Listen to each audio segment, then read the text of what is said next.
All right. Good morning, everyone. I see we've got quite a few people that are showing up right now, and they're still coming in. I think for the sake of time, I'm going to probably get this rolling quite quickly. I'm Steve Westfall. I've been with Banner. It's been almost 17 years now, and a lot of times I've been very much involved with the safety side since 10, 12 years ago. I've then evolved into the other product lines, but I still carry a heavy hat when we're talking about safety. So we're going to do this today. It's a safety seminar, so it's going to be all the good information you need to know about safety. This is not a sales presentation. At the very end, there's going to be at least some products that will represent technologies. So you won't get away without at least seeing something that we can talk about, or at least I can show you as far as the new technology. So let's get going.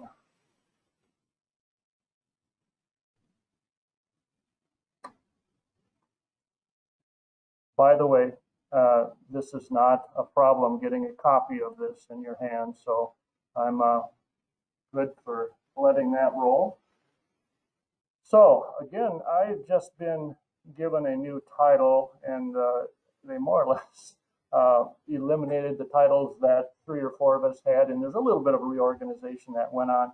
But I'm now a National Sales Development Engineer, which simply means that whatever I've been doing for the East region, just keep doing that and make it consistent for the whole United States. So that's my goal. What we're going to talk about today are these items. And we're going to first just talk about safeguarding itself. What is it? What is OSHA? How do they relate with other bodies such as ANSI, ISO, IEC? We'll talk a bit about that. Then we'll go into actually talking about safety categories, what qualifies for category 3, category 4, where did it originate, and then roll into PLs and SILs. After that, we're going to look at risk assessment, all the things you'll need to do or need to know if you're going to actually perform a risk assessment on your own. There's also a lot of reference materials in the standards, and I'll show you which standards have the great information on how to carry out a risk assessment.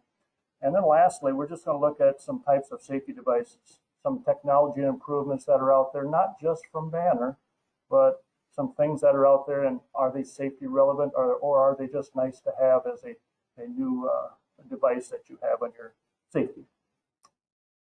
There is, however, for everybody here, as far as every company that's joining us today, thank you very much, there is going to be a special discount offer on an SC10 for you. And I had heard it's going to be $200, but I'll let that fall into the hands of the distributors, and we can kind of talk about pricing on that, but it started out at $200 here.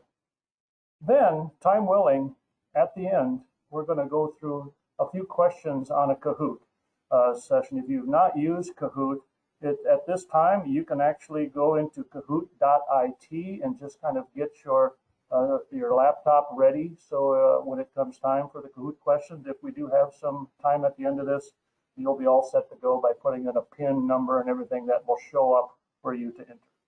Okay, let's roll. Let's talk about OSHA, ANSI, and all those things. First chapter here. First of all, what is machine safeguarding? And really, it's anything that you can possibly do as far as a measure. But at the top, I mentioned that it's used to protect people from the hazards which cannot be eliminated, or from the risks that cannot be sufficiently reduced by safe design. So the goal is to get rid of any hazards or risks by designing them out of it, hopefully. So that's one of the things, adding guards, adding some sort of hardware, even if it's light curtains, if the application fits. All of these things are considered machine safeguarding, even down to the point where it's simply establishing procedures. Physical awareness devices that are around. All of these things, if it helps to reduce a possible risk, are considered safeguarding. So the basics of machine safeguarding refers to machine and personnel safeguarding refers to combinations of requirements. And these requirements are something that are out there. There's a general duty clause from OSHA. There's the machinery directive from the EU All of these are available with standards and recommendations. So you take requirements. What else is going to be involved with machine safeguarding? We're going to be talking about methods. What can you do now that you know what the standards are? How do you carry out the methods? And risk assessment is one biggie. We're going to talk about risk assessment in its own chapter later. And then finally, once you have the requirements and the methods, what are you doing to come up with a solution for safeguarding? And that's where anything that can be considered as a tool that you improved the hazard situation is going to be considered as a solution, obviously. So where's it needed?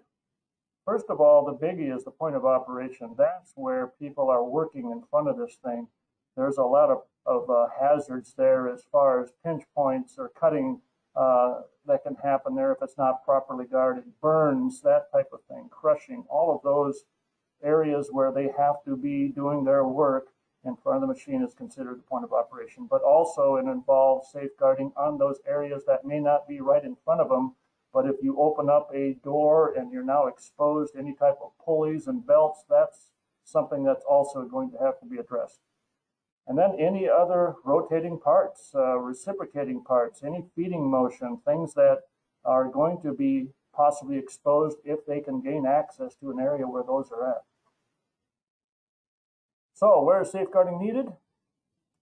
We know that it's going to be needed wherever there's a hazard, but here's a great thing to remember, and this is in OSHA 29 CFR 1910-212. It says any machine part, function, or process which may cause injury must be safeguarded. When the operation of the machine or accidental contact with it can injure the operator or others in the vicinity, the hazard must either be controlled or eliminated. And these are just some real simple examples of some guarding that they put on. They recognize that there could be a hazard. Doesn't mean that there has been an accident, but it's just a way of making sure that you're covered in case there's any exposed areas. So who is OSHA? You may have heard of it, I'm sure, but it is a one of those federal codes of regulations, CFRs. There are many CFRs in government. For example, 12 CFR will be the banks and the banking, 27 CFR, alcohol, tobacco and firearms, but the 29 CFR happens to be the official code of the Department of Labor. And within that group, now 1910 is going to be primarily OSHA. And then once you have any other standard OSHA, you're going to have something that follows as far as a particular standard. For example, they do have standards. It's something that this is kind of a catch-all, the 212. They have a lot of information in 1910-212, but the important thing is that they wouldn't want to simply rely on this if they're trying to come up with a recommendation as a way of rectifying a obvious hazard that they see, or an obvious hazard that somebody has gotten caught in front of, then they're going to recommend a certain ANSI standard, for example. So let's look at what they will cite. Muted.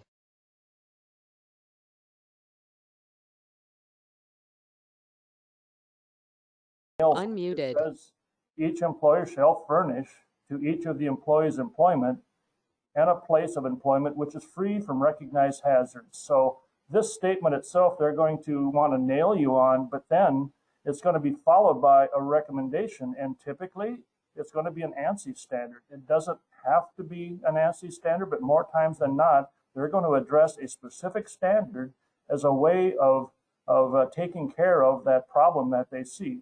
If there is a lack of e-stops, for example, they're going to recommend NFPA 79, which talks a lot about all types of stops, including e-stops and where they should be located and that type of thing. So ANSI, since that came up, what is ANSI? ANSI stands for the American National Standards Institute, but ANSI is this private, nonprofit organization, and they basically are going to be able to facilitate the development of standards. And it's all going to be from a voluntary group. It's not just one person that is going to create a standard as a group under a specific type of profession. They're going to come up with a standard, and if it's going to be something that's going to be passable by ANSI, it now becomes official.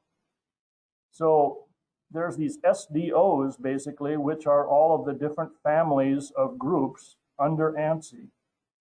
What are SDOs? These are those professional groups, and not just one person, like I mentioned, but they're the ones that are going to update and create these different consensus standards that are going to be used for the industry. And once they're new or updated, there'll be something that needs to be approved ultimately by ANSI itself. I took this snapshot of their web store on ANSI's .org site, and this is just a collection of all the different groups that they carry. And you see a lot of these that are very familiar, UL, IEC. And within each one of these SDOs, there may be 10, 20, 30 different standards. In fact, there's over 2,000 standards that are together represented in these ANSI SDOs, if you will. So common SDOs, when it refers to machine safeguarding or machine safeguarding tools, are going to be the B11 standards. Great information in the B11 standards. The Canadian Standards Association also has a lot of the same types of standards. You'll see some of their Z standards be very much the same in harmonization with the B11 standards. Then there's the international groups, IC and ISO. All of these, even though they're international, they are available on the ANSI site because of the fact that we've got so much harmonization going on in the last 10 years. There's a lot of commonality between these standards in the way that they share the information back and forth. Also, NFPA is going to be something that I'll mention here because of the e-stops and different type of stop categories. And then PMMI. This is a group that is, they have standards that pertain to nothing but packaging machines. So if a company has got a lot of packaging machines, this is a standard that carries out a lot of information on risk assessment. And then lastly, the robot standard, which has been used for years and years for determining a risk assessment, how to do a risk assessment. So there's a lot of these standards that include that now, but the robot standard is one of those for machine safeguarding.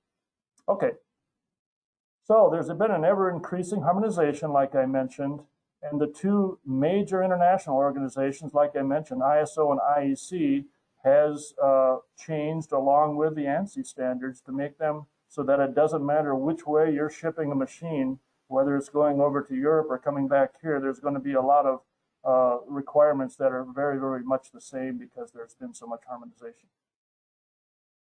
Okay, what else? This, for example, is an ANSI standard where you can download and pay for the 13849, which is the one that is going to be the major player as far as all the information needed for determining categories and different type of PL levels. It's a wonderful standard that you can acquire. Again, the adoption of these back and forth has increased. In fact, in 1986, there were only 0.2% of international standards that were included in the American standards. Since then, it's grown. In fact, in 1986, forgive me, it's actually grown up to the point of where it's 15.5%, and that's back then. Now it's, I'm sorry, that's in 2012. It was 15.5%, and it's grown since then, obviously.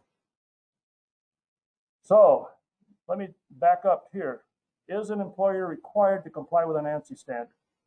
A lot of times it seems like once it's mentioned by OSHA, is it required? And the answer is that the fact that it is just a voluntary standard, but if you do get busted by OSHA and they recommend a specific standard as a way of rectifying the problem they see in front of them, that is when it becomes mandatory that you go in and actually do what is recommended in these standards, because it's been OSHA that's addressed it, if you will.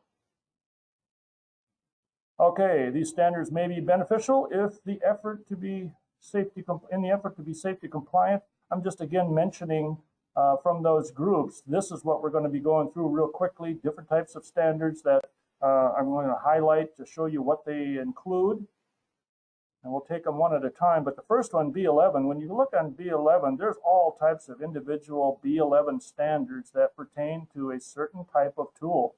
If it's about shears, there's going to be B11.4, for example. If it's about metal sawing machines, there's going to be a standard for that. And mainly it's going to address that type of machine, how to set it up, what risks to evaluate, and that type of thing. But there's one in particular, and that is that B1119 here, that is going to be the one that you want to look for. It's going to talk about all types of things. It's not just a particular type of machines. It pertains to the design and construction and care of all types of machines, and what to do about safeguarding. For example, it started out where years ago in the first few versions, it mentioned the fact that it does talk about the operation and maintenance and installation of safeguarding tools and methods and procedures. And that included things that we see below here: guards, awareness devices, safety distance. You'll find that in the B1119, safe opening, those type of methods to make sure you place these tools where they belong to keep people safe. But in 2010, this was changed, and in 2010, B1119 started including things like you see here: present sensing device initiation, PSDI. What the heck is that? That's where if you had a setup where there's a rotating table and it's going to rotate into a robot, for example, but you also have all of the hard guarding so no one can get into the robot, there is the allowance, as long as there's proper monitoring of sensors, you'll be able to basically put your hand through a curtain, put a part on this rotating cable. As soon as you pull your hands out of the curtain, it will automatically turn and go into the robot. It's because it's sensed that you're in the curtain, and once you no longer see that, it's something that will automatically happen. It's one of those things that's allowed to actually provide movement once you clear a sensor that's considered safety rated. That's not the case for most everything else. You need a go button. In other words, if I had a light curtain, just simple light curtain protecting people from getting inside of a hazard, if I clear that light curtain, you need, and a lot of times if it's something you can walk through and be on the inside, for one, you need a reset to clear that light curtain once it's now safe to do so once you're out of that area. But just because you cleared the light curtain doesn't mean that the movement takes off. There needs to be a go button. And I don't want to emphasize this too much, but just to mention PSDI, that's something that was added to this version in 2010, and there started to become a greater emphasis on risk assessment. Well, it's been updated again. The last one is 2019, and it carries a price, but it's just loaded with so much more information. And again, a lot of it is going to harmonize with the European side, but just a couple of points here that I'm mentioning. Improved harmonization as far as the definition of terms, enhanced and harmonized requirements, addition of requirements for certain control functions. A lot of good stuff that's been improved in 2019. Here's another one, RIA, the RIA standard for the Robots Institute Association. This has always been a great one for obviously setting up, maintaining robots. It includes steps needed to complete a risk assessment. It has for years. But the one thing that's changed over time is the fact that it's no longer a decision to, I think I'll do a risk assessment or not. It is now mandatory, as mentioned in these standards. So no longer an option, if you will. In 2012, they updated it to start to include the recognition of types of robots where the worker is right next to the thing. So we're talking about collaborative types of robots, and there's information now on that. Also, there's information on the actual PL and SIL levels and how to quantify those type of circuits. And then also things such as software controlled, soft axis, safety rated soft axis, I should say. That's all been something that, again, for the collaborative robots and things, it does save a lot of floor space and cost. What's next? This is another ANSI standard. It used to be a test report 3, and a lot of time these technical reports are something that's very, very good information that you can use. It hasn't become an official standard, if you will, but this one has actually evolved into a standard. And what it does is it takes you through all the needed things that you need to know to do a risk assessment. For example, who should be considered on a team for a risk assessment? It has a lot of examples of task and hazard identification, a lot of great information on all different types of risk levels that you'll find in the B11.0. So that one is, I'd consider that as a risk assessment standard for sure. This is just a page that I was able to capture online, and it just kind of mentions the different types of machine systems that it's going to address within the standard itself, as far as the typical risk and hazards associated with some of these machines. Next, PMMI, Packaging Machinery Manufacturers Institute. They are the ones that have, again, a lot of great risk assessment information, but mainly for packaging machinery. So you can kind of see, I took another stop shot where it talks about the risk assessment process, and very, very helpful, especially if you're dealing with any type of packaging machines.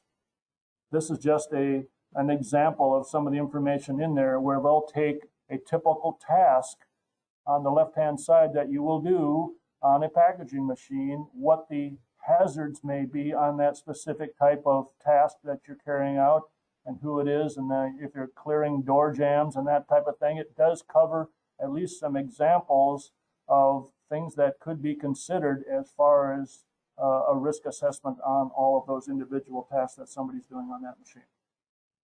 NFPA 79. Here again, it covers categories, but it's not your typical safety categories. It's mainly categories of stops. There's all types of stops that are qualified for a certain application. For example, category 0 is going to be where if you hit this stop, it's going to basically stop immediately and remove power to all the machine actuators. So anything that can be stopped immediately without creating a hazard, that's the main point here. If it's on a conveyor and you've got a lot of product flying on that conveyor, and you suddenly stop everything, you're going to have a lot of product possibly raining down on you from the fact that it stopped so quick. So in that event, you might want to consider a category 1 stop, which again removes power from all the actuators, but it does give you some time to slow it down first. So that's the a category 1 type stop that might need to be prescribed. Once you get into category 2, now this is where, yes, it does stop, but you're going to need some power left to some of these actuators, because if you don't allow power to remain, you could be in trouble, especially on a gantry system where it's up over your head and you suddenly drop power on everything. You're going to have that come down on you, which is going to cause a hazard. So some things need to be maintained, and that's considered a category 2 stop. So when you're looking at e-stops, that category 2 will not fly. You've got to have a situation where you're assigning a category 0 or 1 where all the power to the actuators are eventually removed. And these are just some other things that are recommendations for e-stops. No clear covers. I know it's convenient sometimes to consider putting a clear cover over an e-stop because people keep bumping into it. Well, it's there for a reason if it truly is an e-stop, and you do not want to have to carry out some other task before you can get to the e-stop if you're in trouble and you are trying to reach that thing as quick as possible. So there's a lot of, obviously, a lot of things that you need to know for e-stops. Do we have to have illumination on e-stops? No, but it is a nice thing that's evolved over time where the status of an e-stop is something that can easily be seen. Here is just a e-stop that's been pressed, and a lock on there has been assigned so nobody can pull it out and start it up again. That's not considered lockout tagout, by the way, but it's just a way of being able to harness a e-stop and keep it in one position. Okay, this is what I find one of the more usable things I've ever come across. It's the B11, but it's, again, started out as a technical report. TR6 is huge. It's a very big document that's got a lot of great information, again, on what we're mentioning here. Different type of control systems using fluid power, so it's not just addressing hey, do we have two contacts on our e-stops or our gate switches? It covers everything, including the output side where you've got the pneumatics and hydraulics working on you. So this technical report is eventually evolved to the point where they are now in harmonization again with ISO 13849. So we're talking about PL levels that are part of this technical report as well. Here's a lot of more information that it includes. Reset and start functions. It talks about mechanical and fluid power consideration, input devices, and then lastly, power control devices on the output side, whether it's a VFD or a relay or pneumatic or hydraulic. It considers all of these things. This is just some examples I took out of this technical report because it starts out with all these different category levels. For example, here's an e-stop. It addressed, okay, you've got an e-stop you're rated for category 2. What does that mean? It means that we don't necessarily have to have it go into some sort of a safety controller, but look down below, along with this description of a category 2 e-stop, it mentions all the faults that need to be considered. And if it's just a minor hazards that we have in front of you, okay, well, category 2 would be all right, knowing that these faults are something that you can consider as okay to use. Once you look at a very much higher category, this is category 4 for e-stops, and it again shows the wiring that's preferred for category 4, including monitoring of external contacts, for example. Notice the faults to consider. Once we've got up to category 4, it really has reduced those faults to consider by a lot. So it's just talking about the fact that e-stop contacts falling off the push button actuator. Well, there's been a lot of improvement on e-stops where that can't happen anymore either. So it's all in the design, what you choose for e-stops. But it just goes through gate switches. It actually addresses also the other side, the dump valves. This is, if you've ever heard of category B, it's probably something that makes you special, because what the heck is category B? We never hear of it because it doesn't entail any type of hazard whatsoever. It is one of the category levels though, B, 1, 2, 3, and 4.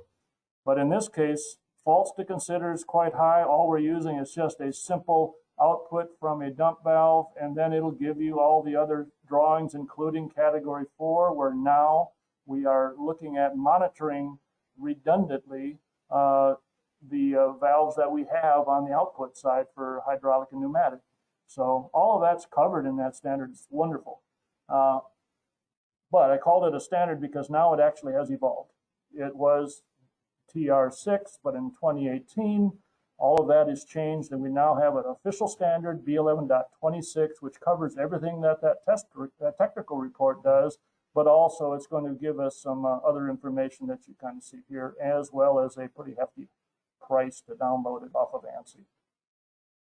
So we actually included a lot of information on 13849 again. Here's just another snapshot I took, and it actually has information where it really methodically goes through everything you need to know and do if you're trying to qualify something for a PL level. The good thing is nowadays that you can go on a Sistema library, it's called, and anybody that manufactures safety devices are going to have their PL level listed on there. In other words, if I'm designing a system, I now can select components that already have gone through all the testing to acquire a PL level, and it's going to be rated for a certain PL level, so I know that I can pick and choose all those devices at least as individual components that are already qualified for a certain safety level. Okay, rolling on, let's look at categories then. And to save time, this presentation typically is a 2-hour thing, and I had to basically be real selective on what I don't want to show today, just to give you the most pertinent stuff. So we do know that there used to be a thing, and still is, called control reliability, which was established here in the United States. And control reliability had different levels, as you see here, single channel, single with monitoring, dual channel. But right along with that, the ISO 13849, which it which it is, now is including all of these categories, which have a lot of similarity, obviously, to the control reliability. This eventually was, categories first came from EN 954. That's a standard that established nothing but category levels. ISO took all that information and improved it for more reliability, which I'll show you in a bit. But OSHA itself defines control reliability in a chapter that you see here. And I'm going to break this down a little bit. The first part of that paragraph talks about the fact that the control system needs to be constructed so that if there is a failure, that the system does not prevent the normal stopping action from being applied. In other words, if I close this switch and open it again and it's fine, but if eventually it fails, we need something in addition to that, another channel of an input that's doing the same thing at the same time, because the fact that it failed is going to be something that we want to capture here. We want to make sure that there's another component that still shuts that output off when it's needed. But it says, but does prevent initiation of a successive stroke. In other words, if you still have a good part here, it's still going to monitor both of these channels and say one is bad. Now you're going to have to go and fix that thing. So by doing that, it's considering the fact that we need some self-checking. Self-checking is usually available whenever you hook these two channels into a safety relay or a safety controller that's monitoring both channels together. And if it sees a failure, it's going to basically lock you out if it determines that there's a problem there, and you are going to be forced to rectify the problem that it caught. Okay? So that failure shall be detected by means of a simple test or indicated on a control system. So that's basically what it means. We're testing this thing out, and that usually is going to happen every time you open and close a door. The safety relay module is going to monitor those inputs to make sure they react together, and if not, it's going to sit there waiting for you to make it right by the fact that it can see that the doors now are giving both contacts after you fix the problem. Okay. It might be something that if it's not at a level where it's being monitored by the controller, sometimes it's just going to have to be something that you open and close a door just at the beginning of the day to make sure all these doors, if they haven't been used for a while, to make sure they all respond like they should. Here's a question. This looks like dual channel, doesn't it? We've got two contacts going out here on a gate switch. It's coming back in.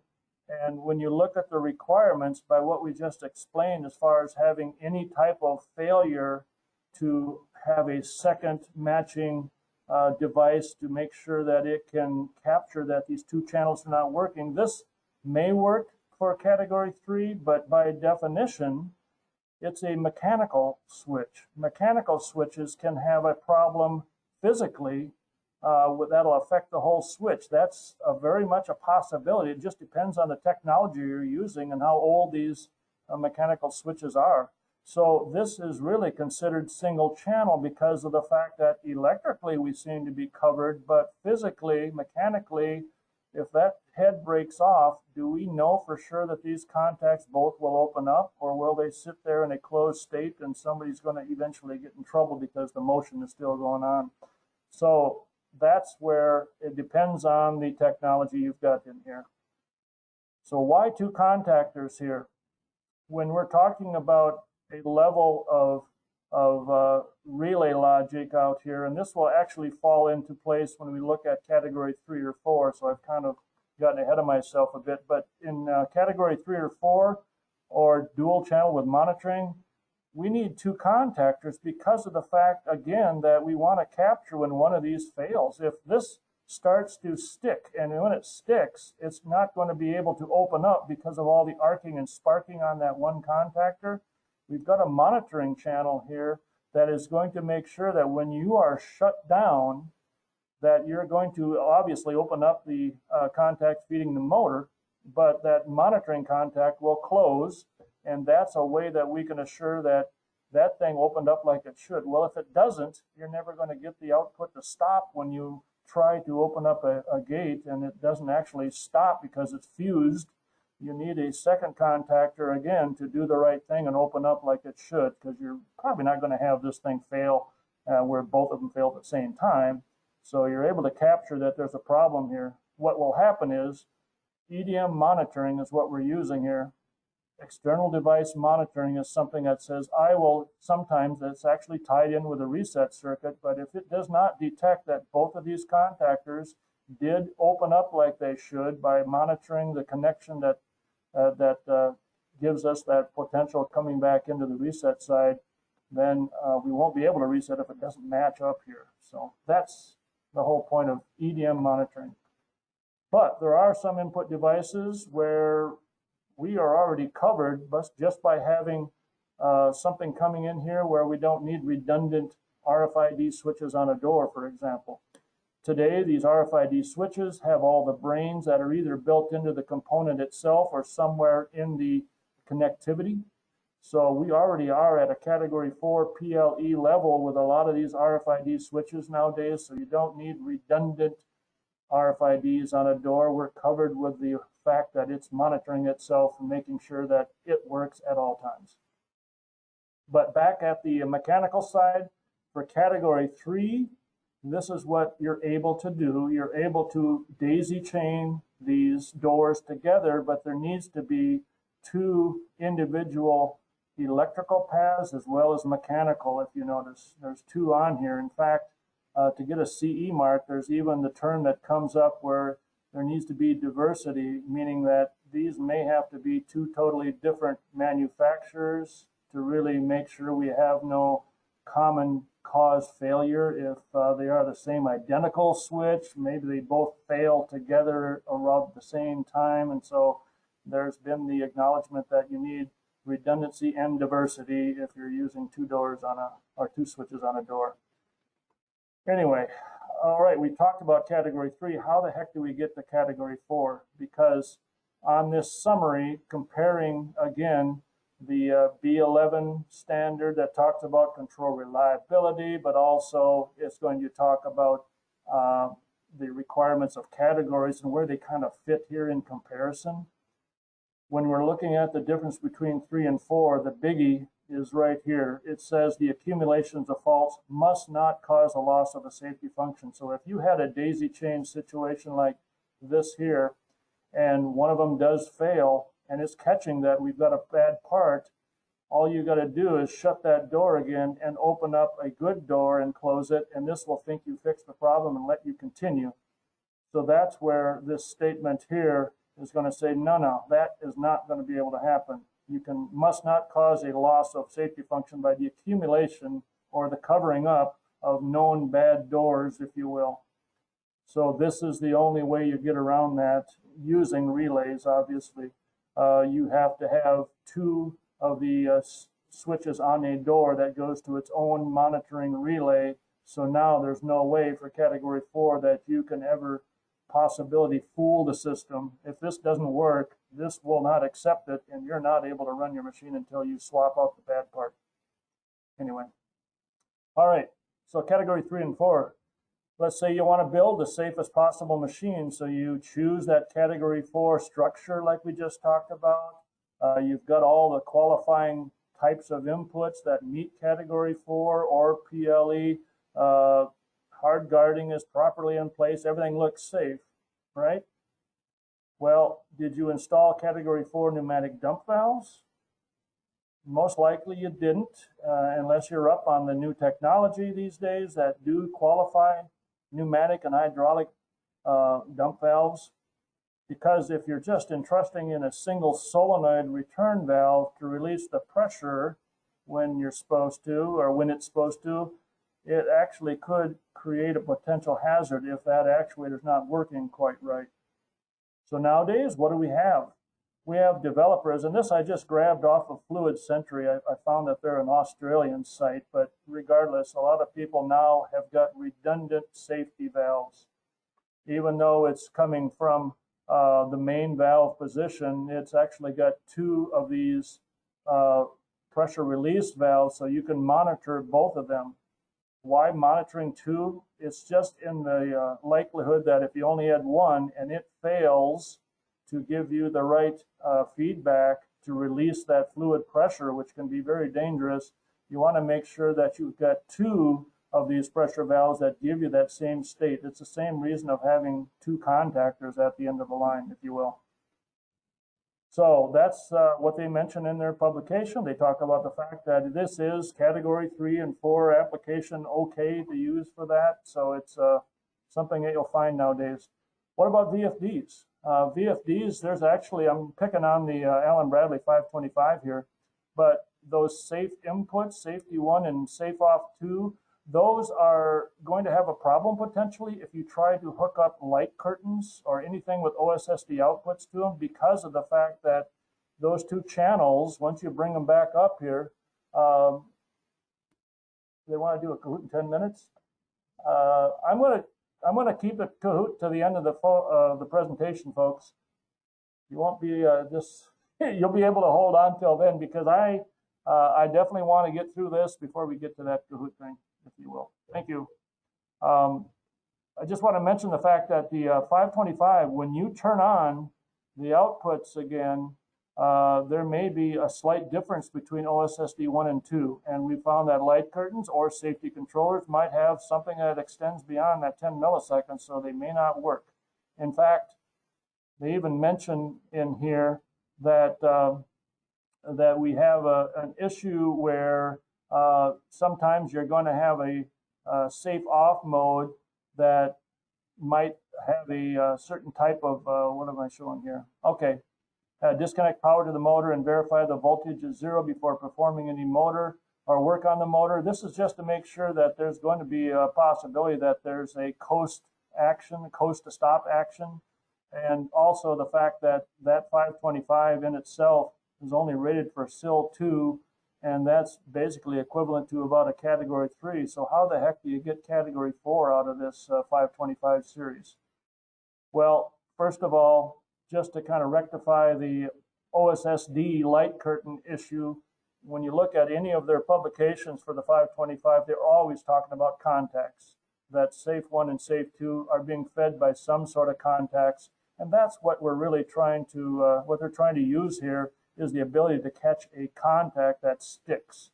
And whether it's coming from a module already or directly from a gate switch, it's contacts they want you to tie into that thing. That's why you'll find that contacts don't have a problem at all. But again, if we're only category 3, here's what needs to be added at the end of that, because of the fact that there could still be some potential in here as a fault state. What we want to do is make sure that we can drop the power to meet category 4 by having it go to an external relay out here that does open up those contacts in case this thing didn't. So that's how you meet Cat 4. You got to add something else on the end of this guy here. So what is the confidence that the safety function will perform when it's supposed to? Oh, hold on here. This is SIL. SIL is safety integrity levels. It's basically a measure to make sure that the integrity is there. The probability or likelihood of a safety-related system to perform the required safety function under all stated conditions within a stated period of time. That's the definition of SIL. And basically there are two classes of SIL. One that is basically for functions that are activated when required on demand. So this safety function might be sitting there until it finally is asked to perform. The probability of failure to perform correctly is given when you're looking at that type of class of SIL. The other class of SIL is basically saying that for safety functions that are in place continuously, the probability of a dangerous failure is expressed in terms of a given period of time. Some of the problems with the SIL is that their estimation for SIL is based on reliability estimates, and it's basically for electrical controls, not necessarily for things that relate to category structure. They don't have any category structure in the SIL. It doesn't include categories, if you will. It doesn't match up with the PLs like that. Poor harmonization of definition across the different standard bodies which use SIL. So there has been some improvements in the standards that cover SIL and define SIL, where they are taking on some of the mechanical safety inputs as well. But this is basically how you compare across the board from SIL levels to PL levels. There's actually a SIL 4, which is something that is not really going to be something that is relevant for machines, because a SIL 4 would be something like an earthquake or something in that nature, where it's so devastating that it's something that's well beyond anything that you're assigning to a machine itself. But that's kind of how we compare here with PL levels and SIL levels. Why develop a new standard for the ISO?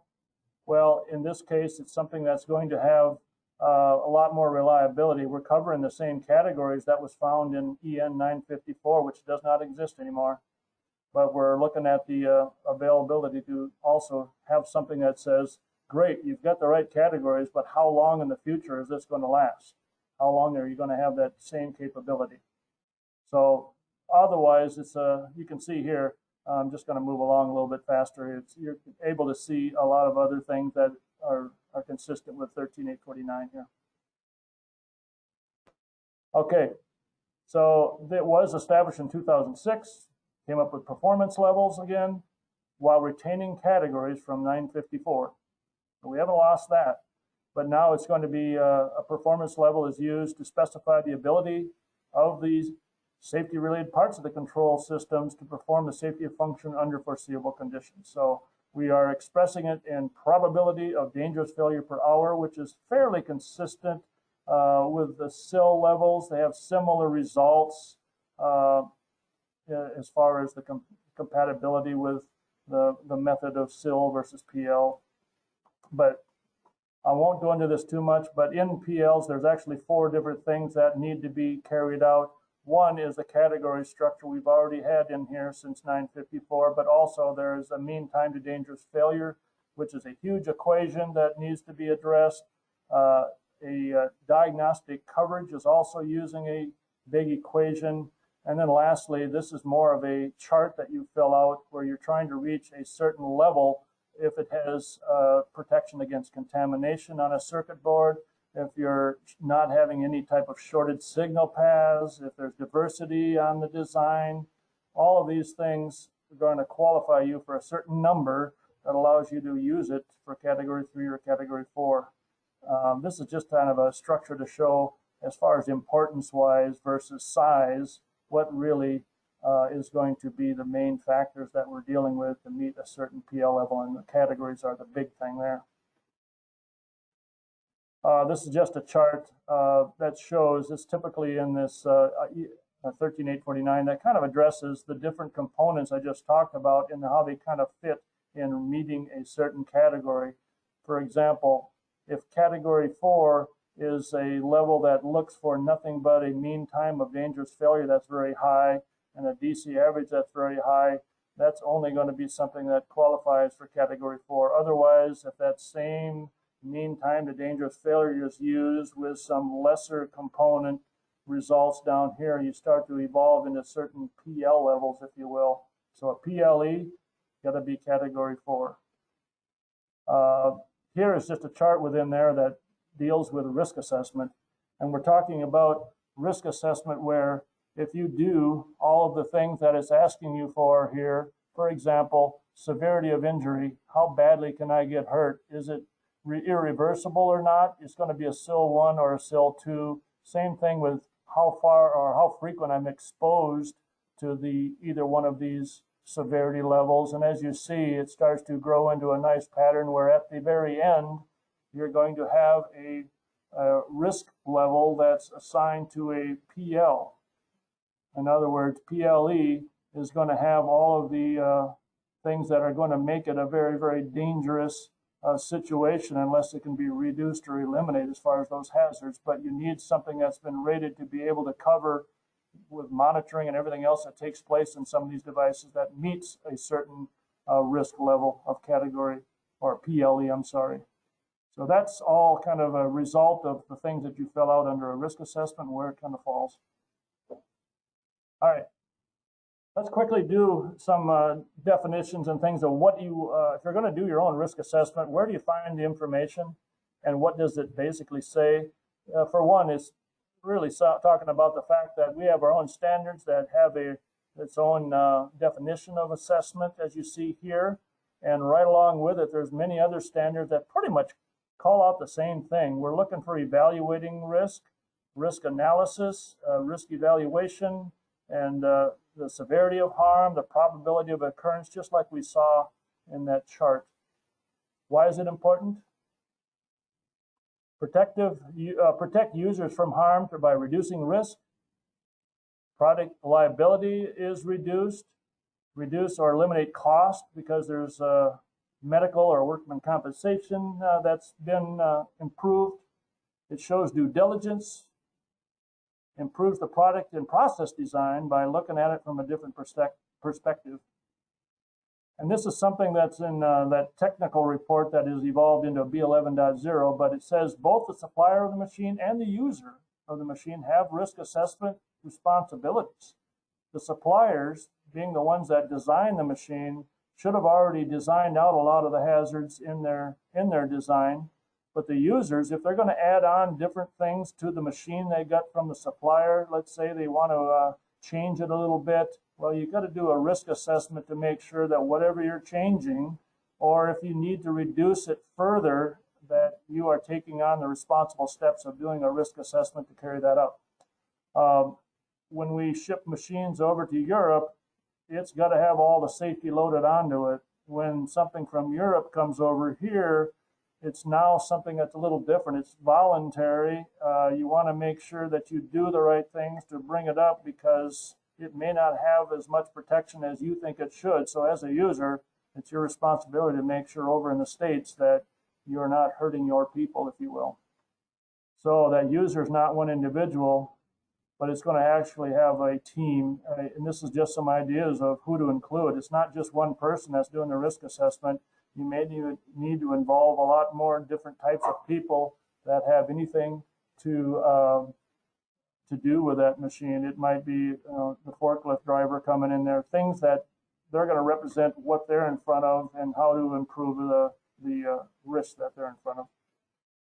So at a minimum, during the design installation phases, as far as when to do it, is the best time to carry out a risk assessment. Other times it's going to be after you do certain things. Maybe it's after installation and you need to validate the safeguarding. You want to do a risk assessment. Anything that's been new task or newly identified hazards, if there's suddenly somebody that got hurt, you need to do a risk assessment. How did that happen? So it's not just a one-time thing. So let's do it. Let's do our own do-it-yourself risk assessment. What's first? You need to include who all is going to be on that risk assessment team and document who they are and what they do. And then you gather information. A lot of times it might be from the supplier of the machine. They have maintenance limits and that type of thing that you need to know. It could be from drawings, and you find out that they're using single channel in places that they shouldn't to meet a certain qualification. It could be that there is some accident history that may have happened 10 years ago, but you need to gather what happened around or in this machine that could help you to do a risk assessment, if you will. The level of experience and training, that might also come into the fold here, as far as you get a lot of brand new people that are working on this machine, or the machine is so new that not many people are aware of the things they should do or know about the dangers on that machine. Who are we protecting? And here again, it's anybody that comes in contact. It could be the people cleaning up around the night, at night. It's sharp edges and things like that that could actually cause a hazard. What do? You identify for each one of those different levels of people here, what is their task in and around that machine. So you identify each one of these tasks that a group or a person may perform. And then in doing their task, what are the hazards? What are they in front of that is not protecting them? And that would be anything, electrical type of hazards, chemical, mechanical, all these things need to be identified and documented. And what are those hazards? provide comments on what kind of cause or failure will create the potential for the hazard. So it's the what ifs here. For example, there might be a door switch that's on that door and it looks like, hey, we're covered. We got a door switch on there. But if that door switch only has one contact in it and it's in an area where that contact can possibly fail or become stuck closed or whatever the case may be, that's an example of a failure mode that you have to consider. Even though it's working now, is it going to be set up to be able to use in the future? And then the initial assessment. For documentation purposes, you just assess everything that you can. Even if there's already a guard in place, does it have the right type of guarding on there as far as redundancy and all that good stuff? And lastly, how badly can they get hurt? And here's where you create some sort of severity levels. It's something that if they do a certain task and hazard, what is the resulting severity that they might be exposed to? So you rate it as extremely high or medium or whatever qualifying levels you want to prescribe here. And then how often are they exposed? So here again, we've solved one of the things, severity levels. Now probability, and again, qualifying it to whatever you want to come up with as far as different stages. And then lastly is the resulting risk level. So as an example, if I had medium severity doing my tasks, but I'm only doing it once a month, that seems like it might be good for low risk. Well, on the other side, extreme severity with monthly probability is still, because it's extreme severity, that's going to be a very high risk. So you qualify these task and hazard combinations. And then you figure out ways of reducing it. It might be a way to say, okay, we've got this information, now we need to identify methods to reduce that. It could be adding guards. You might have to redesign something, a combination of all of these things, obviously. And then lastly is perform and document that final assessment. So you're doing an assessment to find out if it's bad or not. And then once you've made the improvements, that actually qualifies to need another assessment to say, here's what it was, here's what I did, and document that, because OSHA may want to see a risk assessment to see how you've eliminated or reduced a lot of those hazards that were there when they cited you earlier, that type of thing. There's software available, by the way, guys. I'm not saying that this is any association with Banner, but there's a gentleman that's designed software called Design Safe, and he's up to level 8 now, but this is really, really helpful. I won't go through it, but there is a demo that you can download from their site just to kind of get an idea of what it entails, but it basically takes you through all those steps we just talked about, and it's already documenting it as you go. So that's designsafe.net. Lastly, this is again some of those things on a risk assessment where you'll find that information on all of these different standards. You can see that it entails risk assessment. So if you don't want to do it yourself, there's a lot of things that you can use as guides, or you can basically have somebody come in and pay for someone that is qualified as a safety professional to do a risk assessment. It's they're going to have you sign a liability statement on there and all that good stuff, but it's better sometimes to do it yourself, just so that you have taken on every possible history of accidents and things like that that you need to be aware of. Okay, lastly, let's just jump through some things that have changed in technology.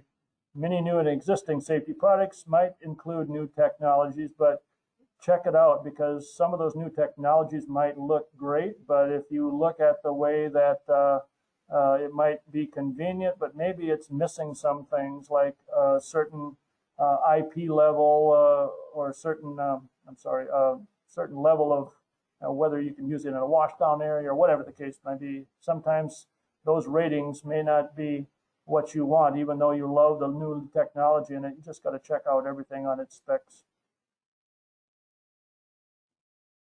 Okay, that's kind of what I'm elaborated on here. Let's move to light curtains. This is not one of ours, but some of the nice things that we have that are optional is the fact that we've got some great lighting on the top to give you status indication.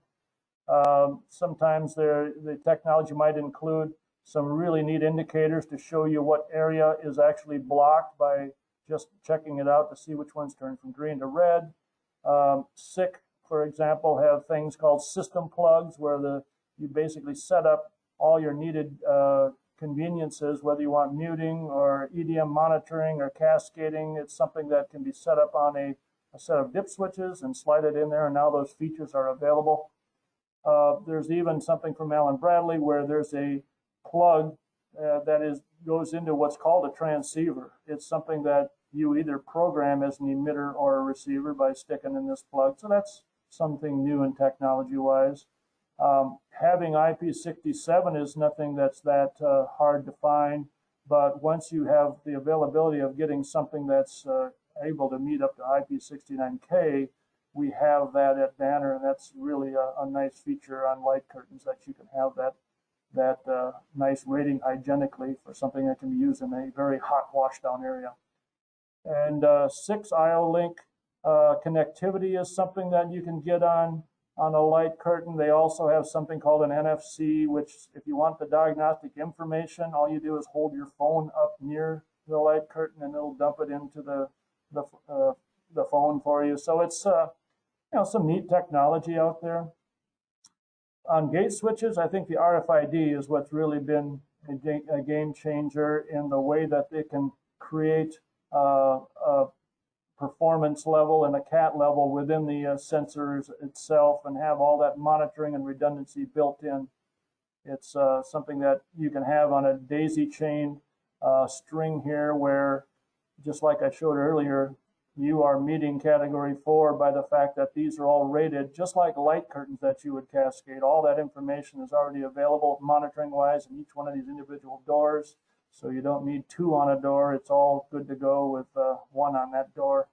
Another nice thing that you can get is detailed status and performance information from each one of these. And this is just showing on our software, on our RFIDs, that you can actually get things like actuator distance. There is a point where you're going to have some distance that's exceeded, and you can able to track what the distance is between the sensor and the actuator part.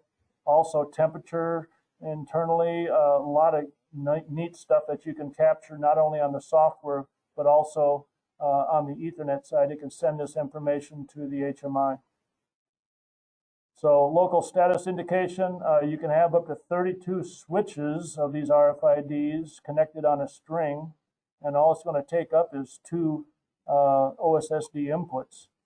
And we have this technology or this protocol called ISD, in-series diagnostics. It's a wonderful protocol that is able to do just what I'm showing you here, having all of these switches tied together in a nice series with all the information that you need to track internal temperature, operating distance, like I mentioned, waiting for a reset, many more things that you can track with the ISD. Obviously, there's some things that we've added recently, and I'm getting into a little bit of a salesy pitch, but I need to have you know that there's always improvements that we're coming up with this ISD. For example, now these e-stops that are also provided with ISD are going to give you, again, tracking information on a string of e-stops. Well, e-stops for category 4 normally is going to take 4 terminals, 2 channels that come out with modulation pulses coming back into a controller. Well, now that same redundant 2 contacts are still there for meeting the standard for an e-stop, but we also have that information being fed to these redundant circuits that give you the ability to hook these things in series and still have category 4 and PLE. Also, there's a device that you could hook on here if you want information to be shared with IO-Link. So this is either a tool that you can have right out there on the floor. It's got the ratings for that. But there's also another module called the DM1 that is actually in the cabinet itself, but you've got some choices here. You can do the IO-Link, but you can also interface it with a USB connector, and it actually has 8 separate PNP outputs that would track up to 8 e-stops or gate switches or whatever. So that's even more technology, but it's something that's going to be in the cabinet instead of hanging out where the other components are. But new to this whole family is this ISD Connect. The ISD Connect is something that you're able to take on now non-ISD safety devices. They don't have to have the ISD technology in them. So what we're talking about is anything that's got redundant, normally closed mechanical contacts. This type of gate switch, that type of panel mount e-stop, this old style that we have, or original style of our illuminated e-stops that don't have ISD, that can be connected up. Any type of, in this case, you'd have our hinge switch has got actually a 6-pin connector, but that can go through a 6-pin to a 5-pin or 4-pin, and it will then attach and monitor just those contacts inside. So a lot of different choices. The caveat here is that it's got to be mechanical switches with 2 closed contacts, and it can't be things with OSSD like light curtains and safety scanners. It will not be compatible with those at this point. So there it is, mounted where you can see it. And Steve, I'd just like to interject for 1 second here. Yes. Everyone, thanks for staying on a little bit. I know we're going a little bit longer here, but just want to let you know that we will be starting this Kahoot quiz soon. I've got a few different giveaways. The first prize is going to get a banner branded polo, a quarter zip, or a set of Titleist Pro V1 golf balls. And the second place and third place will get a banner logo insulated coffee mug. So if you have a few more minutes, please stick around, and we'll start the Kahoot quiz shortly. Thank you. Thank you much, Eric. I'm just kind of wrapping this up right now, so we're going to be able to jump into our Kahoot thing right after a slide or two. I just want to finalize the fact that these ISDs are something that, again, each string has got 32, but on our SC10 controller, you can actually address 2 independent channels of ISD devices, so it's a total of up to 64, and you're only burning up 4 terminals, which is awesome. So that's, lastly, is just laser scanners. There's a lot of different laser scanners. SICK has recently released something that actually is rated for indoor or outdoor, where it basically will filter out some of the influences that it might be in front of.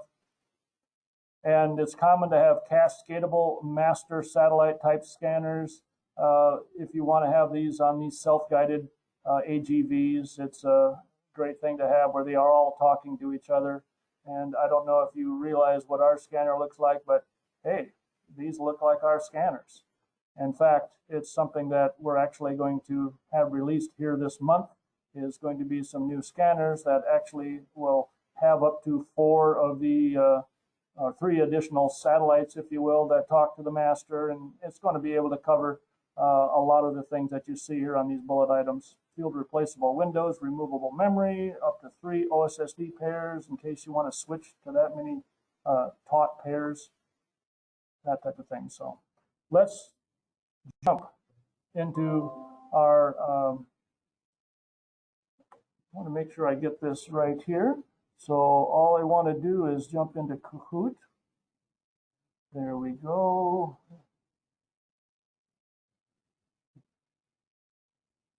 Whoops, I just click on it. There we go. Well, Steve's getting this ready. Just, this is Eric Anderson, the local factory rep with Banner. I just wanted to remind you guys that Steve did mention the SC10 hybrid safety controller relay. We are offering, for everyone who's on this attendee list, a special $200 deal, 1 per company. So if you'd like to take advantage of that, please follow up with either your local sales, Ohlheiser sales representative, or myself, or Brian Stacker. Thank you again, Eric. All right, let's see. If I use the way to play this Kahoot present, you're going to get a code that you'll see here soon. Classic. Okay. And where you want to go to, if you haven't done it already, is that you want to be able to go to that kahoot.it and enter this game pin on that site, 4834123. And I'll give you a little bit of time to kind of get in there before I start this, but every one of these questions, there's going to be 5 of them, and we're actually going to have 5 of these questions where everyone is going to have a time limit on it. and it's going to be 20 seconds for each one of these 5 questions. And the goal here again is to get it right, but be one of the first ones to answer it right so that you can win prizes. So I'll let it go a little bit longer here, and I appreciate you guys sticking over a little bit. I really do. I know there's a lot more information that I can share with you that I kind of had to cut out, but again, if you want this presentation, I've got some slides hidden that you'll be able to see, so there'll be more information if you want to talk about it or discuss it with me. That's for sure. We can take care of that. Okay. Let's see. I have got 19 up at this point, and let's go ahead and start this out.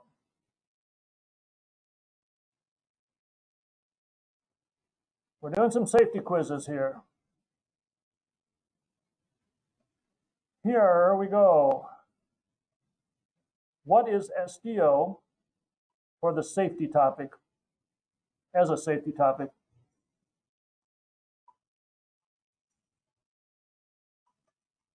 Okay. I think this will time out, will it not, Olis? Okay, we've got 4 seconds, 3 seconds, 2 seconds. It's like everybody's answered. Great. The answer is Standard Development Organization. You are correct. Next.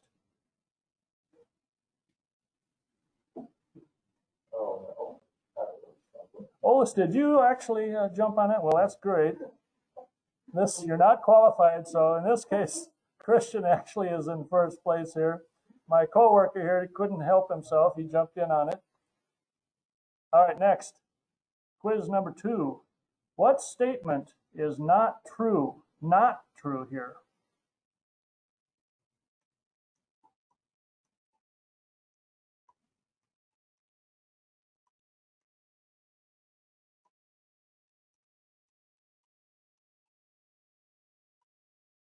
Three, two, one. We got 17 of you. Good. The answer is the employee is required to comply with an ANSI standard, and that's true. That is not a true statement, I should say, in the fact that it is voluntary. It's only when OSHA says, listen, you got to get this ANSI standard to rectify the problem I'm addressing. So that's when it becomes mandatory, when OSHA says that's the one you got to take care of. All right. Thank you. Next. All right. Ben has moved up. He's got 1719. John F. Geo. Good job. Here we go. Number 3. When does performing a risk assessment make sense?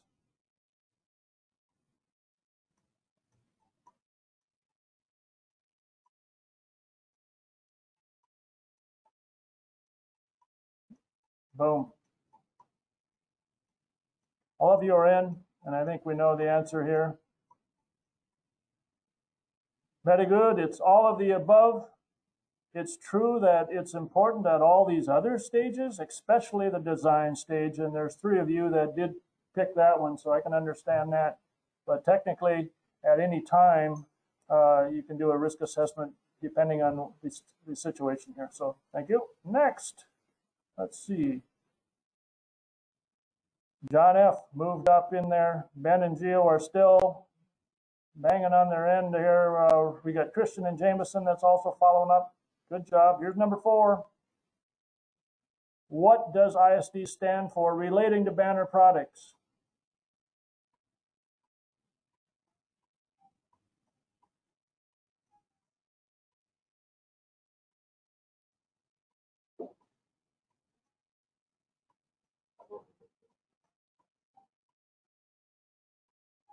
Is it isolate senior drivers? No. It does stand for in-series diagnostics. Good job. All right. Let's see what it's. Ben has jumped up there. Yeah, you don't want to get a wrong answer when you're competing for the top here. Good job. Next, here's the last question. What do EN 954 and ISO 13849 have in common?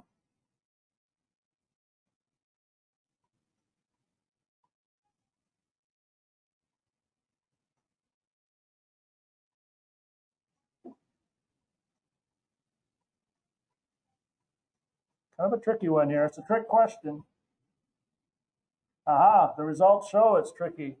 Actually, what about the first one that says both are available for purchase? That is not true. That EN 954, which basically established categories way back when, has now become replaced, and all that information is in 13849, and EN 954 is not available to purchase anymore. So the answer is it defines categories. Both of these have information about categories because one basically was overdone and carried over to 13849.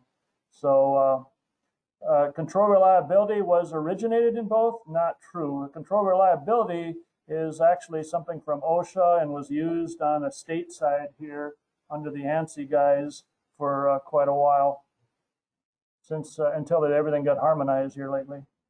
So, Tyler, you are the winner.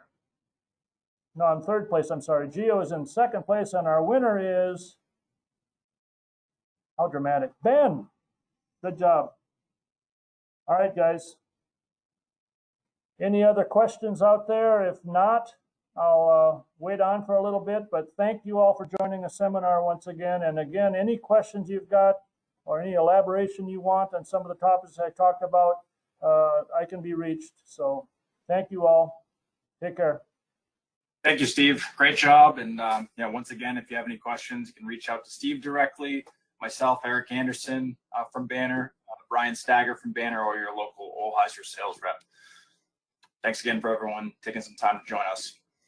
And this is Ashwin from Ohlheiser. Wanted to thank all of you at Banner for holding this for us as well. It was a wonderful presentation. Great job, Steve, and definitely love the little Kahoot game there. But thank you very much. And as they mentioned, if you want to contact either Banner or Ohlheiser, feel free to contact us, and we can certainly get into a lot deeper discussion on these topics. There's a lot to cover, so we wanted to keep it short. All right. Also, Ben, Gio, and Tyler, please reach out and we'll coordinate your winnings.